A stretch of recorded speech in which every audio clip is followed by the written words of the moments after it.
Hello, welcome Hi. to the Atelier, where we workshop your work life, brought to you by Talent Atelier. But this time, we're doing it live and on LinkedIn. I'm really hoping we're actually live and on LinkedIn and not accidentally just streaming to some random place. Who knows? Hi, if you are in a random place. If you've not listened to the Atelier before, it's where Rachel and I act as your career therapists and answer your questions. Okay, should we do some intros? I'll start. Someone just walking past with some clattering cups. That's helpful. So I'm Rachel Saywell-Burr. I am the founder of Talent Atelier, and I have been working in recruiting for the creative industries for the last 20 years. So that spans creative directors and CEOs and all sorts of kind of art direction, production, that kind of stuff. We work a lot in fashion, beauty, luxury lifestyle. I also advise on various different boards, recruit NEDs, and also support investors with helping them find investments. I'm Jo, founding partner at Talent Atelier, and I specialise in recruiting CMOs, leadership roles, anything commercial for global brands and media agencies and the like. I also do mentoring for Babes on Waves and the Girls Network, and Rachel and I are going to be 2024 judges for the Lovey Awards. For the Lovey Awards, yeah. Which is really nice. Quite nice to say Lovey, isn't it? Yeah, Lovey. Lovey. Lovey. So today we are doing something a little different, obviously. So we're opening up this with questions that people have sent in through our LinkedIn community. And also, if you have any questions, you can pop them in the Q&A, which I think should pop up, or you can just put stuff in the chat. Well, anyway, let's just test it out. It would be great to hear from you while we're doing this. Our bread and butter business is placing very senior through to C-suite hires. But if you're just getting started in your career or are mid-level, then hopefully this will still be of use to you. This is our first try at this, so we'll keep it short. Imi is in the background keeping notes of everything. She's over there. She's behind us. She's not allowed to speak though, so she's just sat there. So let's kick everything off. Okay, so let's start with a really relevant one. Jo, what information should be on my LinkedIn? A decent photo, preferably with no alcoholic drinks. We always say this. If you've listened to the podcast, you'll be like, oh my God, you always say this. But like, it still happens. Still happens. And I still have to tell people to take the wine out of their hands in a picture. So let's not do that. The second thing that's most important is a really nice summary of what you do. Seasoned marketeer with 20 years experience working for XYZ brands. You also need a track record of your work with all the dates included as well. And if you had a summary of each role, that would be really beneficial. If you are a freelancer and you have worked for lots of businesses for only a short amount of time, consider putting them in one thing that says freelance consultancy rather than having hundreds of jobs where it looks like you've only stayed for 5 minutes, because it can get a bit confusing. Also, you've got to remember that headhunters work on keyword searches when we're doing a search on LinkedIn. So as many, if I was looking for a brand director that would work for Nike and I did a search for it, if you don't have brand director Nike on your profile, I'm not going to find you. So that is something that you have to do. Also, you need to have a title that's going to get you searched for. So if your brand, I spoke to one person in a brand and their title, instead of it being marketing, was the Department of Mind Control. Oh, yes. That was, yeah. That's you're not going to get you your next job. So you just need to say brand director, marketing director. Also, LinkedIn is now becoming more of a space for personal things. And I don't mean it's a dating app, and I don't mean you need to be sharing all about your kids on there, but you do need to add a little bit more texture into your profile, because other people are. And if you don't put something in there that's a little bit more of a real personality, you will probably get looked over if there is someone else that's just being a little bit more open. And again, it's not about like bombing in information that's way too personal. I think lots of people are sharing on LinkedIn, and that's great, but it's more about, like, I spoke to someone today who was absolutely fantastic, really good creative director, but his profile was very, very bare bones. But while we were talking, I could see in the background he had some really interesting like ceramics, and his ceiling was concrete, and I loved that. And I was like, oh, are you into interiors? And then it turns out that they rent out their house for, you know, studio shoots, and his wife's a ceramicist. But there's just kind of bits and pieces of that could be interesting, like even links to various different things, just to bring the profile to life a little bit more, because otherwise you just blend in with everybody else. And yeah, so searchability, and also just adding a bit more texture and having a photo that is you within the last 5 years, not you like in your 20s looking a bit indie sleaze, which I saw today. We do love indie sleaze, but just not for LinkedIn. Hang on, indie sleaze hair. Yeah. There we go, gorgeous. Cool. The next question we have is, I've taken a career break to have a family and want to get back into the workplace. How do I talk to future employers about this in the best light? Let's broaden it out a bit, because people have breaks for all sorts of reasons, don't they, Rachel? They do. It could be that you've taken a break to do some well-deserved traveling or rest or learning, again, to be a ceramicist, or just doing something to like have a break from work, which is totally cool. It could be that you have had a child, or it could be that you've had a relative that's not very well, which is really common at the level that we work at, and people find that really tricky to talk about. We all have lives and we've all got stuff going on. So being that person that's being a little bit more honest on their CV or their LinkedIn is totally fine. You don't need to put lots about it if you're just emailing someone and sending your CV over to them. But just if it's on your CV as like, you know, parental leave, blah, blah, blah, blah, blah, fine. Like, or traveling, or took a break to look after my relative who was unwell, totally fine. If it's been a while since you've been in the workplace and you're feeling a bit wonky about going into start interviews, the best thing you can do is prepare. Read industry news, speak to people that you used to work with, just try and like level yourself up. I would say from a mum perspective, obviously, like I've got 2 kids, and I know that going back into the workplace for lots of people that have been on some kind of leave for having a child can make you feel a bit, don't have your baby with you when you have chats about work. Don't be like, oh, I'll meet you for a coffee and I'll bring, you know, little bar with me, because you're not in the right headspace, because you're looking after the baby and you're feeling really like, you know, I'm looking after my baby. Oh, how are things going with work? Try and carve out an hour to have a coffee with someone who you used to work with or whatever without the baby there, because it will make a big difference. Yeah, just get prepared and make yourself look as shiny as possible. And also just wear a great outfit if you're going to go and meet someone. Yeah. Like an outfit can totally change the course of your day. Nice. Rachel, are companies looking to build in-house creative studios, or are they outsourcing more to agencies? Where is the market at right now? This second, because it changes every day. Like the wind. Like the wind.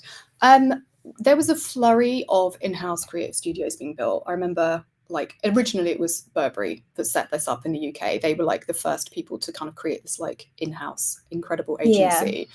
And it's massive in there, and they've done a really good job of that, and everything's segmented out and it operates like an ad agency but inside Burberry.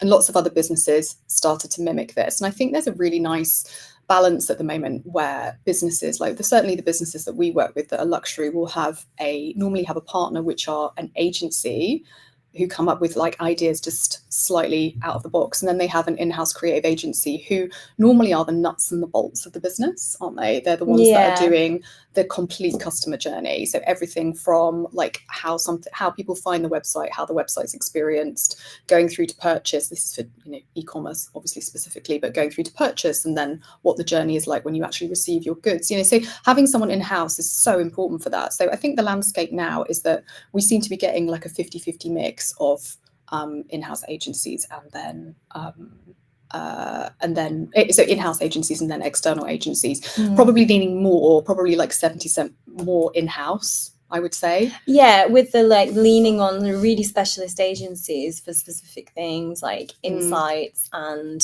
you know, more like cultural awareness or like driving social content, influencers, or like really nice video pieces are often done by a production agency, but the budgets are lower, and, you know, those big advertising budgets don't tend to be around much more.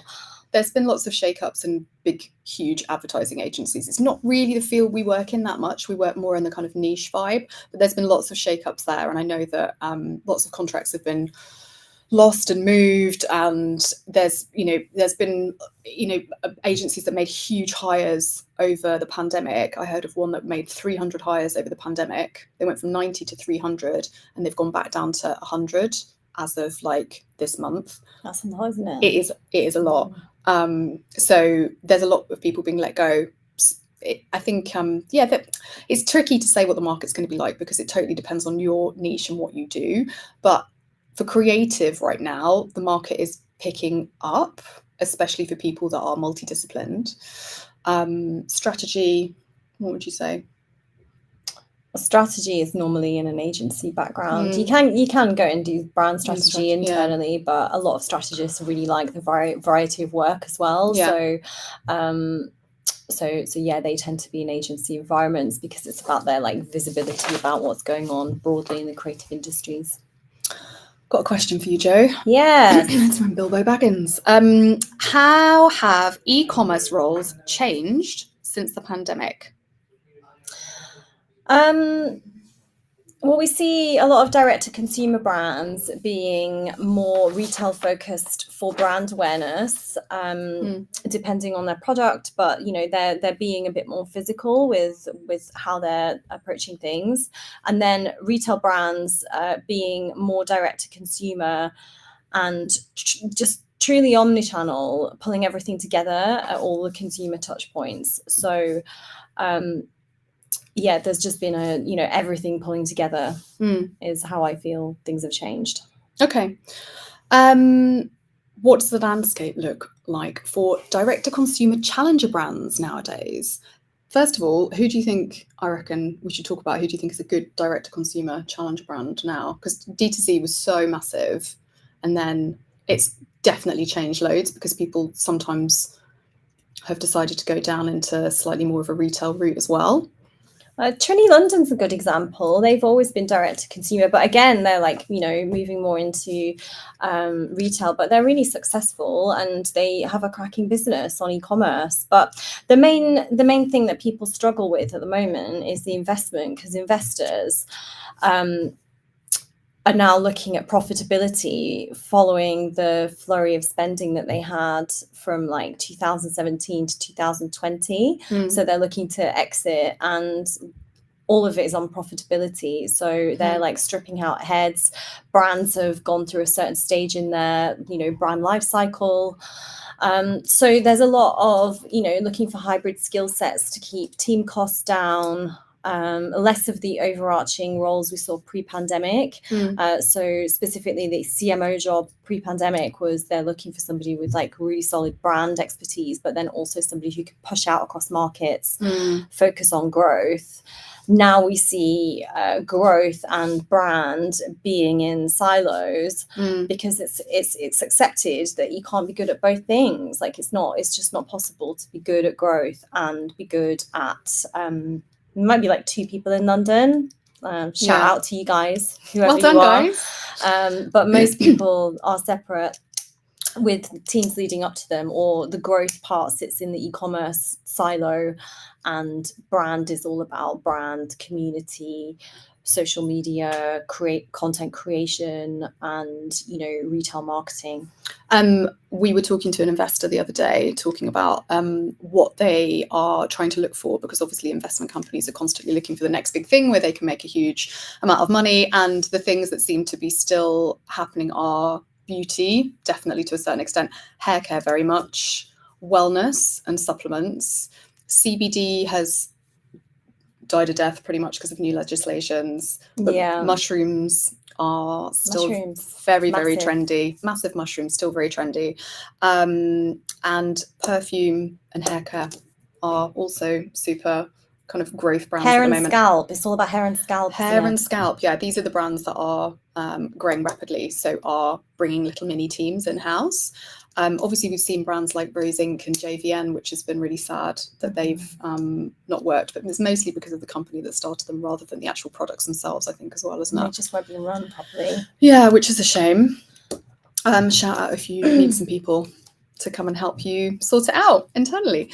Okay, another question we've got is, should I be reaching out to people if I'm looking for a job?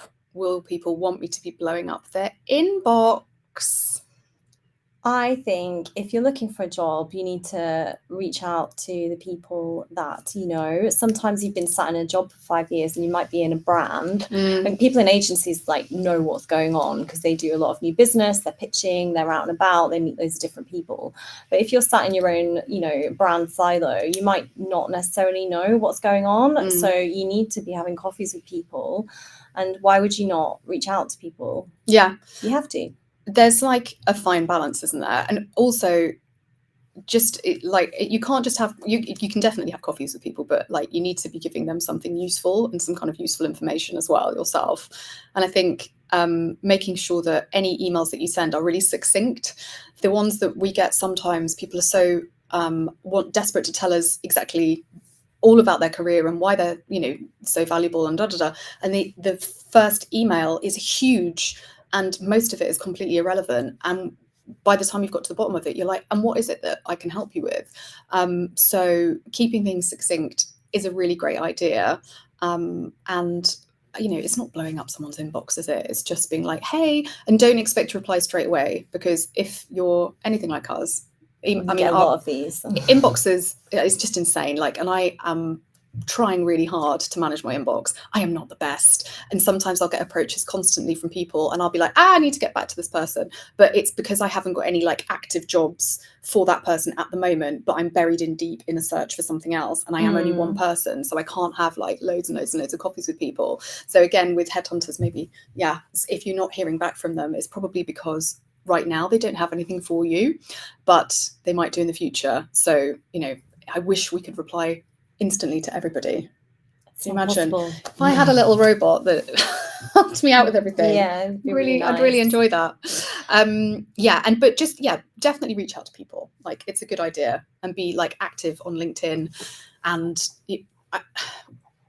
it's saying that you're looking to do some freelance consultancy or you're open to move isn't a negative at all. No, I actually had a coffee with a friend yesterday who started consulting, and she didn't want to do a shout out on LinkedIn because she thought it looked desperate. And I was like, well, how are people going to know that you're looking to do some work? And she's like a culture marketing expert. And she didn't think of it like that. She just thought that it was desperate to put something on LinkedIn. And I was like, no, just bung it up and I'll repost it for you. Yeah, you know, think of yourself as the product. It's absolutely fine. Always think of yourself as the product, and that you're doing it for someone else, because if you think that you're doing it for yourself, it is mortifying. Pretend that someone else cares about it. Yeah. Just like my outfit every day. Imi, have we got any questions that have come in? Yeah, so one that I've just got through is I've been a freelance creative for a while now, and I'm struggling to get back to brand side. How do I position myself to do this? That's a me question. That's a me question. Okay, so I'm presuming that this person's probably been freelancing in agencies and wants to. I'll answer this in two bits. They've asked just about how to get back to brand side, but I'll maybe talk about how to get back into a permanent job as well, because that might be something helpful for people. So if you've been freelancing for ages, that's still really beneficial to a business, because you're obviously agile enough to be able to work in different environments and cope with different things. And if you're being booked multiple times within an agency or whatever, that's a really good sign.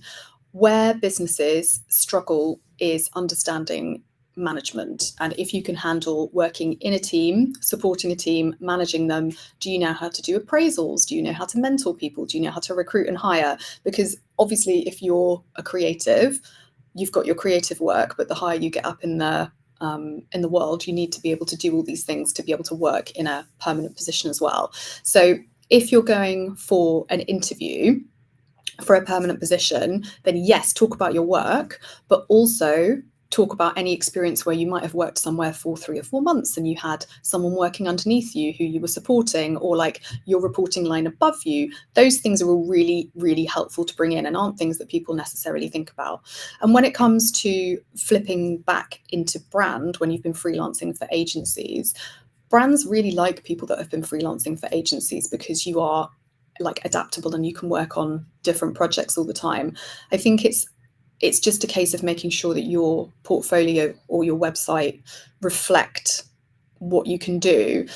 Sometimes I've seen portfolios where people might have quite a breadth of experience across like automotive through to beauty, and it's like, yeah, I can do all these things.